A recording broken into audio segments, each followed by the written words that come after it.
265. New Start Part 1. A rememberer. Another touch from Floria made the egg close and the hologram disappear. Then, Lith watched one showing Floria playing with Lucky when the Mastiff was still a puppy, both covered in mud from head to toes. Another was about Journey teaching her the basics of self-defense.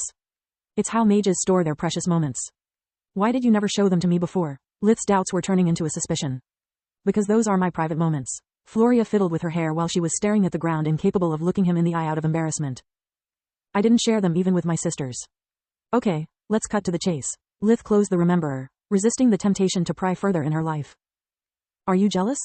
What? Why do you say that? Floria's flinching like that was a big tell. Well, whenever you called me after the gala, you seemed nervous.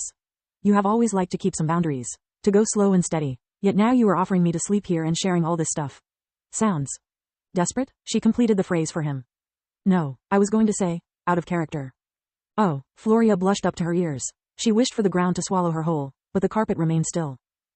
She walked to her bed, sitting on it before answering with a sad voice. Yes, I'm jealous. I don't think I can compete with the Marchioness daughter. Floria's fears had gone through the roof when Journey had pressed her to visit him during the last days of winter, instead of nagging her about her studies as usual. She's better than me under every aspect. She's very beautiful, moves and speaks like a lady. I'm just a clumsy giantess compared to her. Her eyes fell on her chest area, closing the speech with an unspoken comparison. Since when it's a challenge? Lith scoffed. Do you think I have a little book where I assign all the girls I know points or something? That I score them according to some standards? How shallow do you think I am? Wait, did you say all the girls? As in there's more? Floria was dumbfounded. Of course, there are. Ever since the rankings came out, all the girls of marrying age of my village have been parading in front of me every time I left my house. I keep getting invitations from small and medium importance nobles of the Lustria County. Most of them I didn't even know they existed. To be honest, I expect to receive the same attention from our female schoolmates Uriel did last year, if not even worse. Because now he is publicly engaged, while I am just an ignorant fool. I expect them to think of me as a limitless letter of credit. I'm not stupid or arrogant enough to believe I've suddenly turned into a beautiful swan. They are all just gold diggers. Lith sat on the bed beside her. Brynja is not different from them. Even after I saved her life, she never considered me nothing more than a brat with a glare. Otherwise, she wouldn't have waited for so long before making a move. She probably heard about me from her mother and got curious. You are the only person I met since I joined the academy that looked at me as a person, instead of an asset. Even before we started dating, you sought my company and advice. You have shared with me your everyday problems, the quarrels with your mother, and even your dreams for the future.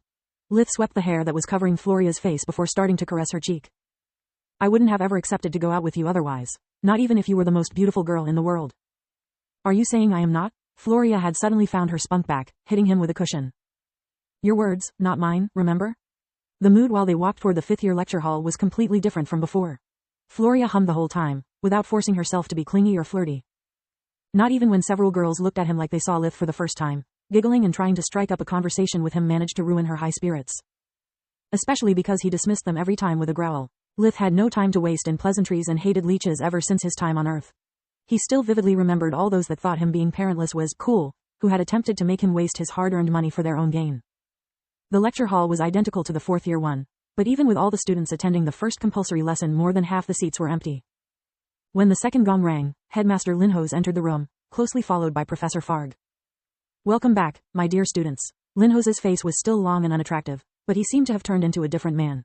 His gaze was hard as steel, any trace of his previous optimistic disposition was gone. Despite the headmaster was just in his late 20s, his chestnut hair had partly turned white, complementing the shades of silver he was gifted with and giving him an even colder look. There was no joy in his voice as he spoke, only determination mixed with something that Lith recognized as slithering rage. Linhose's expression could only be described as feral. Usually the headmaster's sharp features and aquiline nose contrasted with his kind nature, while now they gave him a ferocious appearance. Since lesson time has already started, I'll go straight to the point. The past year has been a nightmare, partly because bad things happen and partly because of some of the students and their parents. A few youths stood up in outrage, but before they could even open their mouth they were forced back to sit with a thud. Had used no spell or array. He only needed to let out part of his magical aura to overwhelm with his killing intent all those who had attempted to interrupt him.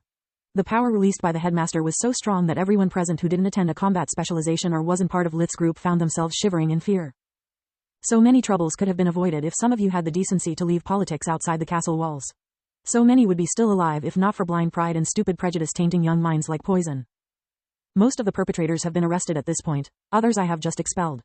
This is my academy, after all. I don't need to justify myself to you or anyone else for that matter. Since I believe we still have some snakes in the grass, this message is for them.